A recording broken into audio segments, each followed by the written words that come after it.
pod bay doors, please, Hal. The pod bay doors are slightly open. Thank you once again for joining us here on our regular weekly Mando Mini. I'm your host, Doug Heller, film critic and film historian for TalkMovieToMe.com. Here as always with my bounty hunting co-host, limping along in his severely damaged ship, Jerry Dean Roberts, film critic, Armchair Oscars, Armchair Cinema, and OverthinkingOscars.wordpress.com. How you doing? No. Put the red wire where the blue one used to be, and don't touch him. Put the blue one where the red one used to. No. Put the. Oh well. Well, it was worth a shot. I want to tell you something about that scene. That is literally anybody trying to teach me how to do anything. And with the same result, generally. Yeah, I felt a whole lot of kindred spirits with Mando there. Flashbacks to my tech support days. Mm-hmm. It's like, okay, do you see this? Yes, okay, click on it. I'm gonna try this. No, don't try that. No, that's not what I need you to do. No. Oh, wait. Okay. What screen are you looking at? What does this do? I don't know. What are you looking at? It says this. Okay, you're on a totally different screen than you need to be on. You have no idea how much that encapsulates every single tech support call you would ever get. Well, you're not telling me what I need to know. Well, you're not doing what I tell you to do. Yeah. This isn't working. That's because you're not doing it right. Yeah, that whole thing, that was kind of beautiful. It was beautiful because he's treating him like another sentient organism. Mm-hmm. He's testing the boundaries of how much this kid understands. And he's also a little desperate because because this kid can do. Well, obviously, yeah. There's a lot in this episode. Yeah. I like the little stuff. I like the fact that I like it when he's sitting there, he's trying to drink, and he's tilting his helmet up, and the kid is trying to see. Yeah. Under the helmet. Very visibly trying to see what his face looks like. And how did I miss that Cara Dune has a rebel symbol on her cheek? How did I miss that? I don't know. Because I just always assumed it was like a beauty mark or something. And they do a close-up at the end of this episode, and no, it's a rebel symbol. Yeah. And I was like, oh. I didn't notice. I'd never noticed that before. That was kind of cool. Yeah. But I want to say I really was a little at first was a little disappointed because for a long time it looks like you're going on another side mission. Oh yeah, but no. And then you're not. Yeah. Because we meet back up with Grief and Cara Dune. And by the way, this episode was directed by Carl Weathers. Apollo Creed, yes. Yeah. I think I wonder if they're just kind of giving everybody a chance, just seeing who, giving people a chance to try their hand at directing. If they want to, yeah, I'm sure. I do like that they're very open to letting people come in, and it's not like their core group of filmmakers that they did in season 1. Right. It's they're allowing now staff members to maybe kind of take. And then they'll pull in somebody like Peyton Reed. Yeah. But the overall project belongs to Jon Favreau. Yes. Who we watched a bit of season 1 last night. I didn't realize he was in one of the episodes. Yeah, he was when Mando goes back to the covert, and he's sitting there, and he's got the, for lack of a better term, the Nazi gold.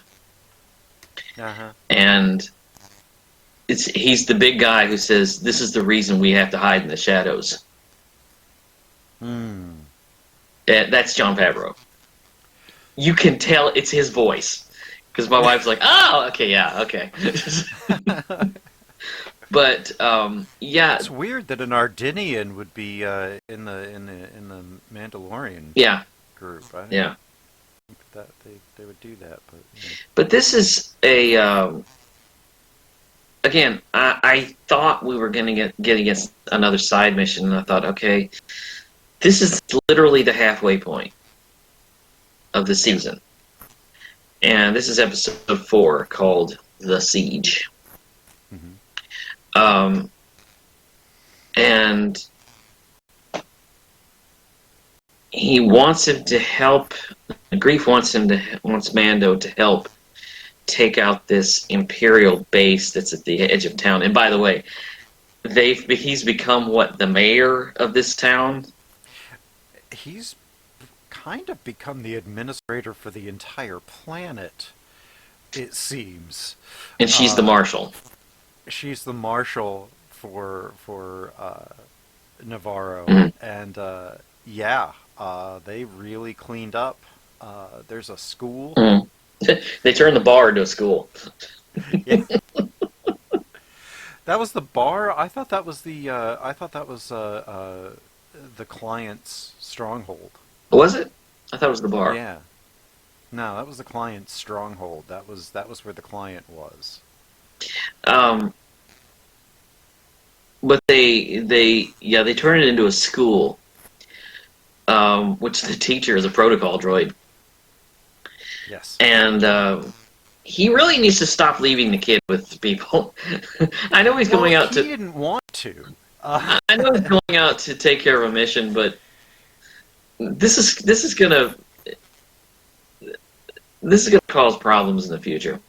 But anyway, Oh yeah. he gets him to help him out with this mission to take out an Imperial base that is at the edge of town. It's on the other side of the planet, Well, but it's Tiny Planet. it's yeah, outside of town.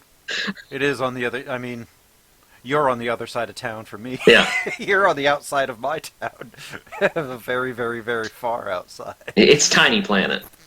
Yeah, Um, I guess. but they think they're going to take this out, which looks like, I swear, it looks like a mission in one of the video games. You know what? I thought that too. It's a Kyle Katarn, because I remember playing and having cheat codes where you had to like get a bunch of people and then get the elevator to come Mhm. down and then go up the elevator. But if you had the cheat codes, you could jump up the way Mando did and take them out from the Right. from the top and go down. It was identical. I'm sitting there watching this like this is exactly, and then it shows like a Cara Dune looks over the edge, and I'm like, that's exactly what the game looked like. That was one of the Jedi Knight Yeah, we were sitting games. there and we were like, "This is Star Wars Galaxies. This is, Yeah, this is one of the RPG games." And it was like, that's what it felt like. It felt like a it mission. did. You're It given did. the briefing and then you go out there and then you do. Yeah, it identical looking Mhm, to something that you had to do at the beginning of one of the Kyle Katarn mhm, ones. mhm. I was like, oh, that Um, I was. but they get out there, and that's not what it is. No. I did It not turns expect out, this. no, I didn't either. But Moff Gideon is still running this facility remotely from a. You know what? I was kind of upset by this. He does not have a Star Destroyer. No, he doesn't He's have a just Star got a little Destroyer. cruiser. Maybe there are none left. Oh, there are. Uh, if you in the books, but a lot of the remnant of the Empire went out to the unknown regions. Mhm, To that's and then they ended up scattering and then starting a first order and all that kind of stuff. Obviously, Moff Gideon stayed around, mhm, and My guess is he's either running that based on orders from the Emperor, or he's just trying to fill a power vacuum for himself. There's also this. There's, remember, a very heavy, well, a very noticeable New Republic presence going on. They're patrolling. Yeah, now they're So, yeah, now they're now. around. So, possibly a Star Destroyer gives off too big of a signature and can be detected. So, this smaller cruiser. He's got that little Corvette cruiser. Right. Yeah. Well, maybe. And also, Maybe. don't forget, this is basically a lab. Yeah. So, they want it to be under the radar. And so it's kind of staying a little bit quiet. Because remember, Star Destroyer is effectively a floating city. And you would notice Yeah. it. Well, yeah. Um, I do know. Yeah. This whole thing played like Jedi Knight 2, mhm. including at the end with those dark troopers. Yeah. Those were in Jedi Knight 2 force infused stormtroopers Yeah. in that black armor. Mhm. I'm like, oh no. Here's another They were idea. hard to kill. Here's another idea. Um, I've been trying to figure out through this whole series where it connects, where the Mandalorian connects to everything else in Star Wars. I finally found one in this episode that connects to Rogue One. And it's the little scientist dudes that are with Moff Gideon, and they're in those little outfits. They're wearing the same outfits that the guys were wearing in Rogue One. Yeah, they are. I have yet to find anything that is connected to the sequel trilogy. I have. Have you? Two things in this season. One, there is. Do you remember that character that they made a bunch of toys of for Force Awakens, but was ultimately cut out of the movie? It was that constable with the big hat and the big eyes. I And don't remember that. cloth up over his nose. Well, they made a lot of these toys, and they were like, "Oh, this is Captain Whatever," and all of his scenes got cut, but he was in one of the trailers, so his toy was really like everywhere. I saw him at the droid fight in the first episode of the season. Mm-hmm. The episode before this one, I saw there was a droid that talked, that was the one that yells at Rey when she's cleaning her stuff. Is it this at the guy? beginning. Yes. Okay. Okay, it's what is his name? Constable Zuvio. Yeah, Zuvio? Constable Zuvio. He or one of those species were at that droid fight. Okay. And do you know the droid that comes up? You know when Rey's cleaning her stuff at the beginning of Force Awakens, and she looks at that old lady that's doing it, and she thinks, "Gee, I hope I'm not still doing this when I'm that age." And gee, I wonder if she could be my grandmother and just not know it. And then that droid comes up and yells at her. He was somewhere in the previous episode. Okay.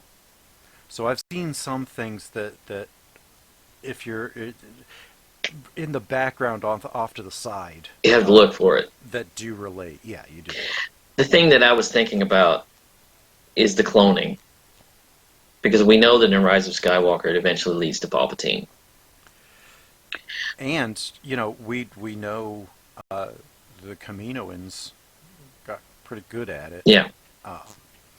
It's just cloning force sensitive. Mhm. Uh, he Yeah, can clone the person, but not the midichlorians, not the force sensitivity. which And did leads you? which leads me to the one thing I'm not that crazy about, and that is that they have finally injected into this the midichlorians, which I love how they called it an M count, though. I, They I didn't don't actually say the word. I don't like that they're adding that back in, because in the sequel trilogy they effectively eliminated that. Um, and I thought, well, somewhere along the way in the 40, 50 years, it has become an unreliable means of trying to figure out if someone is force sensitive, so they abandoned it. Or the information just died off because the Jedi died off. Right. Well, also remember, um, they are not. They're working off of whatever Sidious's notes were, probably. Yeah. And so he talked about it. So they're working off of that science. Hmm. Maybe they just don't know that those don't matter, Yeah. or maybe they don't matter in the way that uh, they were described to. Hmm. Because I'm actually in. I'm actually on the Last Jedi. I've done a whole episode 1 to I'm doing to episode 9 plus The movies. Rogue One and Solo. Yeah, Hmm. and yeah, I just completely lost where I was going with that. Um, but I did that last week. anywho, I know you did. I forgot what I was going to I'll have to say. pick it up. But yeah, All right. Well, whatever. uh, I was not crazy about that because I never liked the idea of the midichlorians. I thought it was a Well, dumb idea.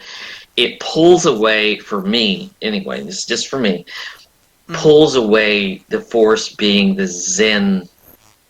um, this zen power, yeah. and makes it into bacteria, and I don't like that.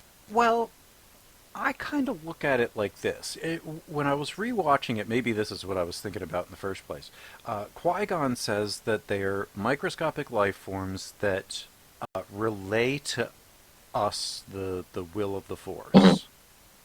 So if we can hear them, then we can know what the Force wants us to do, and we can do it. So it's not the Force doesn't If actually we're in tune with create. them, yeah, Right. like yeah. So they could just be some kind of a harmonic resonance that puts you in touch with that kind of whatever force field. Mhm. And remember, they're looking at it from a scientific perspective. They're not looking at it from the religious, Right. force perspective. They're looking at it from how can we take this thing and put it into this person when it's not already there, Yeah. and see if that does what we want it to do. They don't know. But also don't forget, They're just trying. in this part of the timeline, there are three individuals that we know that are still living that are Jedi. Well, two, aside from the kid. There's Ahsoka Tano and Luke Skywalker. Not a Jedi. Well, you know what I'm saying. Tano, not a Jedi. You know what I'm saying. Yeah. Trained. Trained. Um, aside from the kid. There's Luke and there's Ahsoka Tano. And this was the donor that they had. Right. As I was watching season 1 yesterday, I kept trying to figure out from the very beginning and listening to the dialogue, because I don't think it's really there, where exactly they found this kid. Oh, they never say. Because, and how in the world he ended up where Mando found him, because he's in this backwater. Yeah, and it's I don't really. There's a lot about his origins, the child's origins, Mhm. that we may never know. We may never know. This may be, and I was thinking about again. I was telling my wife this. He may be Yoda's species, and it's a species that is so small in numbers, that ages so slowly, that it's never been given a name. It's never Right, been and really it's studied because there are so few of and them. right. They're not prevalent. They might not even have a home world. Yeah, yeah. Um, the lore for Yoda is that when he was 100 years old, Mm-hmm. he and a friend left their planet, Mm-hmm.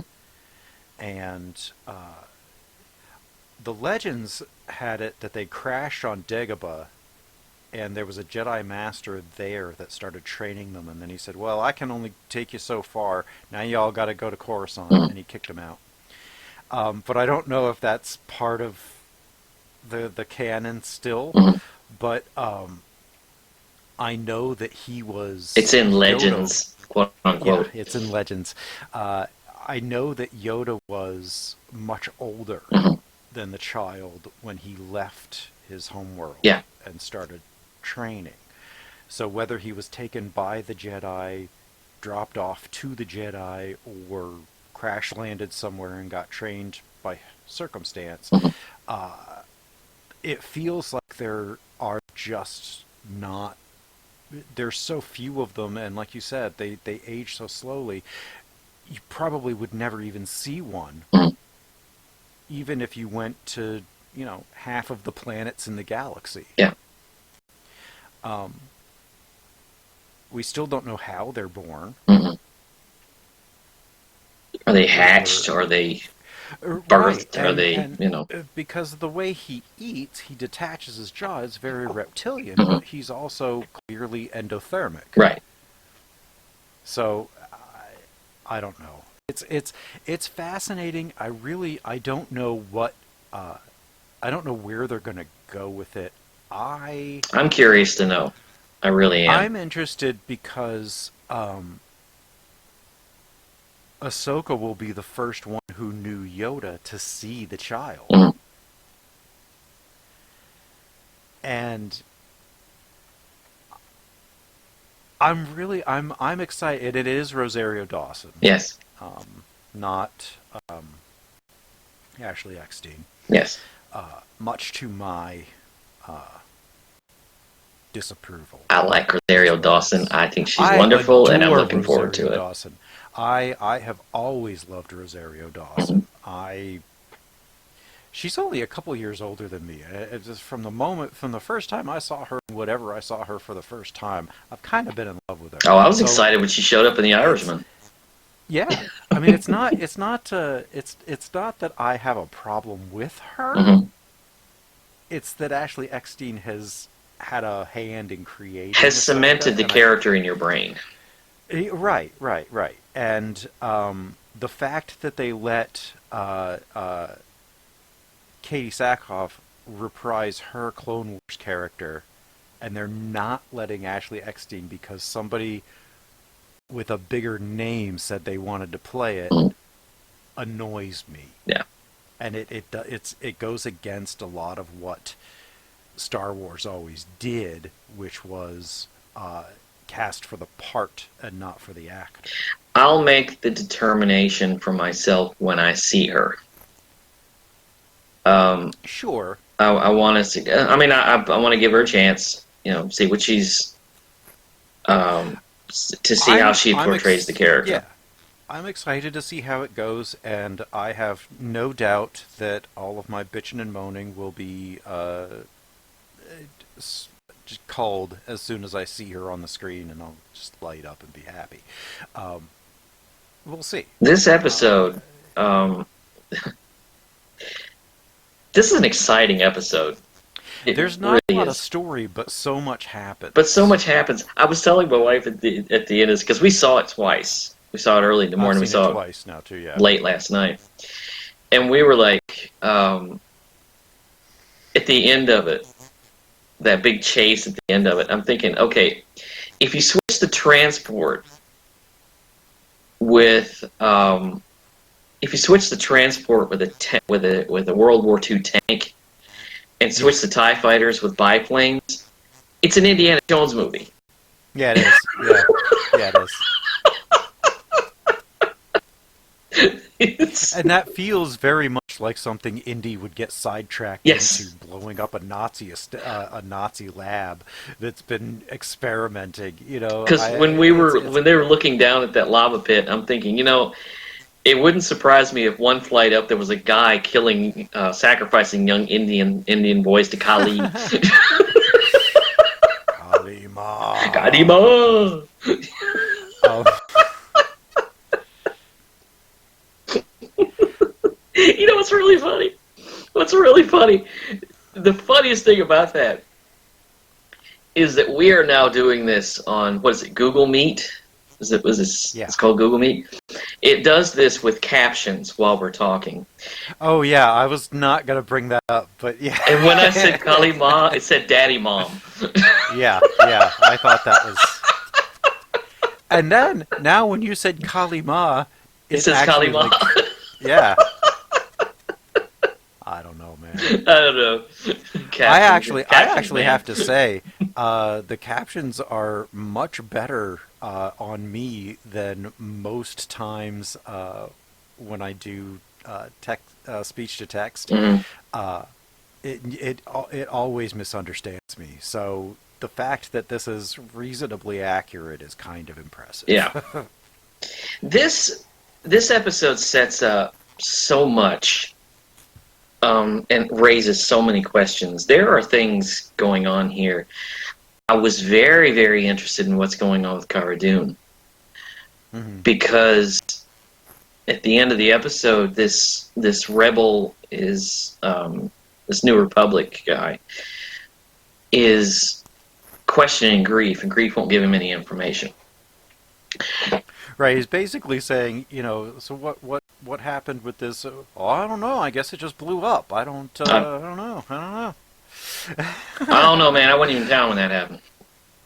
And then he goes out and talks to Cara Dune, and he's been doing a little research on her. Found out that she was a soldier, and I didn't know she was from Alderaan. Alderanian, yeah. And he says, "You lost someone?" She says, "I lost I everyone." lost everyone. Yeah. And he leaves it at that. And there's a Well, long he says, "I'm shot. sorry for your loss," Yeah, and then he gives her. I'm assuming it's like the Medal of Honor or something, but I don't know what that maybe was. some kind of Purple Heart or some kind of calling card. His I don't business know. card. Right, it had the rebel insignia on it. It looked more like a medal. Yeah, Um, I don't know what it was though. but she's got a look. She says nothing, Hmm.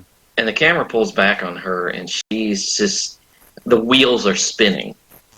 Hmm. I don't know what she's thinking, but there's something going on upstairs, and she's having an emotional moment there. Hmm. I don't know if she's seriously thinking about taking his offer. It may be a business card. Um, Yeah, I don't, because she said I'm not a joiner. yeah. I think she only became a rebel because of Alderaan. Mhm. He says, "I served during And Alderaan." right. Well, I mean, she, in the aftermath of the Alderaan destruction, joined Right. Cara Dune, Became a drop joined trooper. rebellion. Because I think when they said, or initially when they um, introduced her, Mhm. she said she actually joined after Endor. Yeah. So she was in the cleanup and the transition, and then once everything transitioned, and they were no longer fighting the Imperials. They were just like a police force. She's like, yeah, I'm out. She kind of retreated because she went to that little sanctuary planet. Yeah. And it was just kind of, it always felt like she went there to hide. She went there like he did. I'm just gonna go there and chill for a couple of months or a couple of years.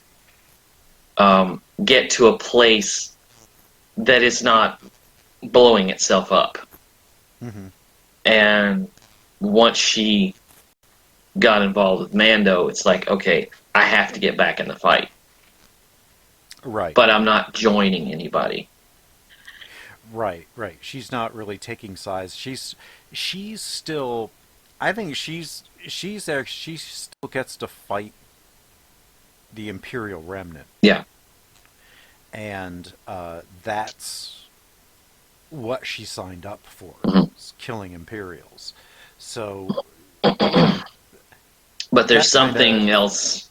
The wheels are spinning. Something is in her mind, and she's thinking, it's an emotional thing, but also maybe a practical thing on her part. It kind of looked to me like she was waiting for them to find out something and rescind an offer and come and arrest her. Like, I think she went into hiding because she did something, either before she joined the rebels, or while she was a rebel, or after she left the New Republic. That if somebody sees, they're gonna come after her. They're gonna, But at any rate, she can't stay there. Yeah, exactly.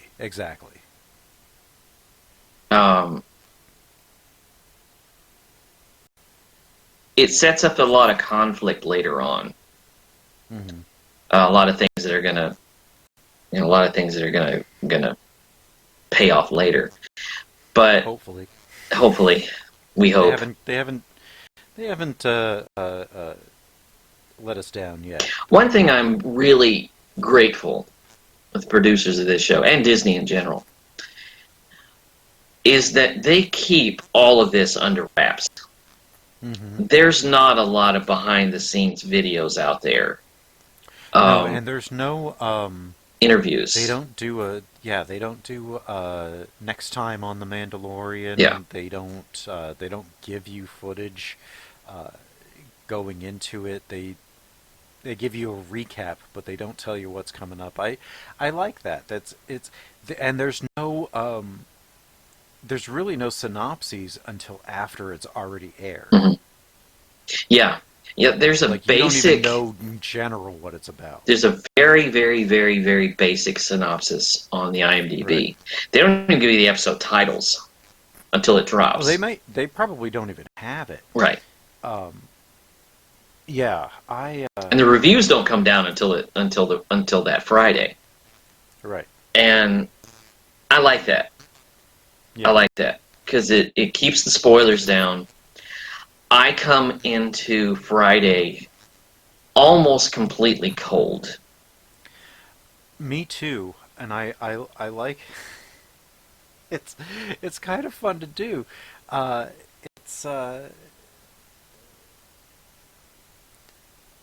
It's nice not knowing what's gonna happen. It's nice not having things telegraphed. Yeah, when this season started, I'm sorry, I didn't mean to interrupt you. When the season started, we got one trailer. Yeah. That's it. Yeah. And they didn't tell you anything.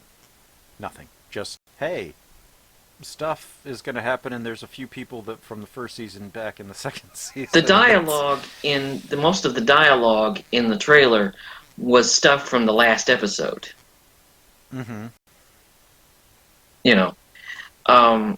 That's really interesting. Yeah. I like them doing that. I like them keeping it under wraps. I like the description, even when you go into it that day, on that Friday, you go in and the episode description is basically it's the exact same thing. Mando lands the ship. he has to shoot some people. The child gets into trouble. Mhm. And that's and The that's the yeah, detail that you get. It's like, well, yeah, obviously that's the whole thing. the description that's written on the page when you pull up the new episode on Friday is the exact same description that's written on the IMDb. Yeah, and it's like nobody It's knows. nothing. Yeah, It's nothing. It's based on a picture. yeah, And I like that. I like not having all of that, all of those trailers and stuff like that. hmm Because I'm hmm completely cold. I knew that Grief and Cara Dune were in this episode only because yeah, they were listed on the IMDb, hmm and that's it. yeah. But getting back to where this episode is going, I think it has something to do with. I'm just going to guess that it might have something to do with Palpatine because they're building another army of the Empire. Well, And that's what I was thinking. Like the whole Imperial remnant ran off after the Battle of Jakku, mhm, which was a year after the Battle of Endor, yeah, the actual real last battle of the war. the big one. And right, and I get the feeling that Moff Gideon is still in former Imperial space because he was told to be. That Yes. that was part of um, the the Emperor's final like contingency plan Mhm. to continue this work in trying to imbue force energy into non-force sensitive Right. individuals. Right. And that whole he's trying to perfect that so that they can make a clone that can wield the force so that the Emperor can jump in. Mhm. And we're still like 8 years away from Rey being born, 8 or 9 years. How far away are She's we from Force this is Awakens? this is five ABY, and that is 34 ABY. So Okay. it's about 29 years. Uh, or Yeah. Yeah. Okay. yeah, because it's by the time we get to the Force Awakens, Kylo Ren is 29, Mhm. she's 19, Okay. Rey is 19. So uh, here we're about 25 Mhm. years. So she'll show up in the next 6 years or so. Yeah. But I want to tell you that scene where they figured this out was kind of unsettling. It felt weird. It was like, in a good way. Um, Yeah. it's like the episode backed into this. hmm It's like they went to do this, and all of a sudden the episode just kind of backs into it. And it's like, what have we found? Right. This is a mirror or kind of a follow up to that one episode, the episodes in the Clone Wars, the Children of the Force, Yeah. when Cad Bane steals the holocron Mhm. and the crystal, and he's trying to find the younglings before they get taken in by the Jedi. He takes them to Mustafar to a similar facility, Mhm. and Sidious is there overseeing by communication the whatever experiments they're doing, but it's clear that he's doing some kind of Sith alchemy with trying to take the force away from one thing and give it to another. Mhm. And then this is just a continuation. It looks exactly the same Yeah. as that facility on Mustafar. So that's like a callback into the Clone Wars Mhm. too. Yeah. Yeah. Before we sign off, I want to mention one thing, and that's Baby Yoda in this episode. The The macaroons. macaroons. So they drop him off at the school, Uh-huh. And they sit him in this chair, and he's just looking around and cooing. And this kid next to him has cookies, Hmm. and he reaches his hand out. Hmm. He's no, and he looks back up, and he's just eating. So He used the the Force. child uses the force, grabs them, and just eats them. Hmm. Just starts eating them. I'm impressed that he still had them by the time he got back to the Razor's Yeah, he Crest. hadn't eaten them all Given the because way that he just destroys food. because you know how frequently he downed those eggs. Yeah, like he just one bite, and the frog just unlatching his hit. But he's taking his time on these cookies. But we've noted before how they let him be a baby. Hmm. They let him be a child. I love. He's strapped in, and Mando's doing all this Blech. rough and fancy flying, and he's just got his hands in the air, loving every minute Yay! of it like he's on a roller coaster. Uh, it's so fun, and then at the end he throws up. It was Yeah, the first time that babies anything had too many actually cookies. disrupted, yeah, and too much jostling. Yes.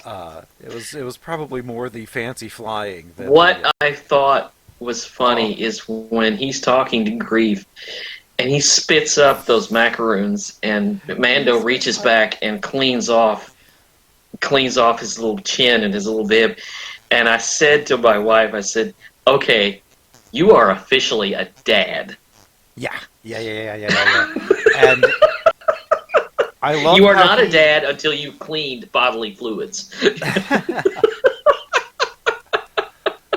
You're officially a I love, parent." I love that he was just like, I've got an onboard maintenance Yes. issue I've got to take care of, and we want to get going if Gideon's still alive, so we're just gonna go. First things And, first.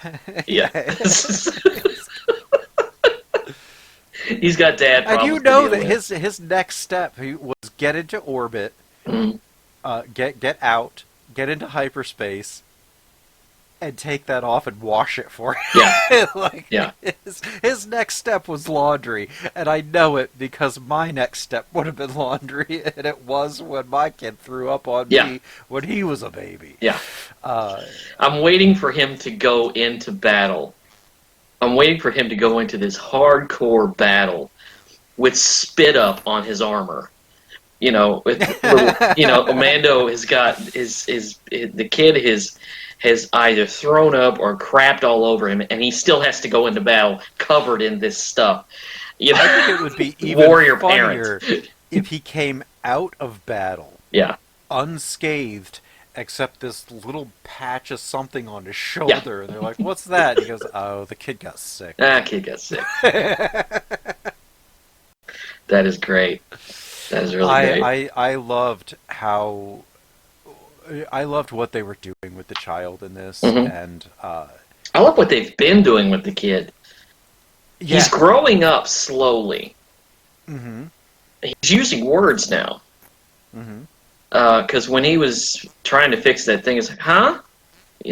He's making little Well, noises that, and then when Grief Karga picks him up, he goes, Has he been treating you well, Mando? Have you been taking good care of him?" Yeah, yeah. yeah. He said, "Yeah, okay." But they're letting him be a baby, Hmm. letting him grow up slowly, and he's part of the plot, but he's not cloying. He's not disturbing the plot.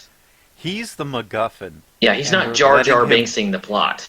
Right, they're letting him be the MacGuffin. They're letting him be there and be the thing that everybody in the series is caring about. Hmm. And you kind of are too, but at the same time, it's like, well, he's not really. We're focusing on the Mandalorian, Right, but the child is the plot. The child is the plot. The right. child is the thing that makes everything move forward. Hmm. Uh, and He's the center of it. yeah, without being the center of attention. Hmm. Because there are ways that they could easily have overdone, Yeah. and But here's the thing: if you go back and watch season 1, it's strange to see how much they've let him grow up. Yeah. Because in the first couple of episodes, he is an infant. Yeah. Bar none, he is absolutely an infant. He's had some experience, but like I say, they've let him grow up so slowly that we can follow it. Mm-hmm. As long as he's not at this point, making full sentences and doing all of that. I like the progression of this character. Yeah, me too. And it's interesting, one more thing. Star Wars has always had its cute. Oh, yes. Because it started with R2-D2. Mm-hmm. And then it was BB-8. Now it's Baby Yoda. Well, I'm glad it was the Ewoks, and then it was and the BB-8, Ewoks, and then it was Porgs. I'm glad it's not R2-D2 anymore. Right. Because if I never see another piece of merchandise with R2-D2 on it again, it'll be too soon. Oh. I can't. God, please. I like that there's other cute characters. Mm-hmm. But give R2 a break, man. Honestly. See, at this point, I don't really consider R2 cute. I just think he's just... He's adorable. He's a cantankerous old man at this point. Yeah. He's kind of been a cantankerous old man for most of how long we've known him. Well, look who he's had to put up with. Well, yeah. And the fact that his mind, his memory's never been erased. Right. He knows everything. So he remembers back from, like, before Amidala was queen on Naboo. So, but I think that about does it here. You can find all of our back episodes and all of our Mando minis at the podbaydoorsPodcast.wordpress.com. Take a look at us on Twitter at pod_bay and on Patreon at the same handle. You can listen to us on iTunes and YouTube. Hit the like, subscribe, and notifications. We thank you so much for joining us, and the Pod Bay doors are now closed. The mission has been completed.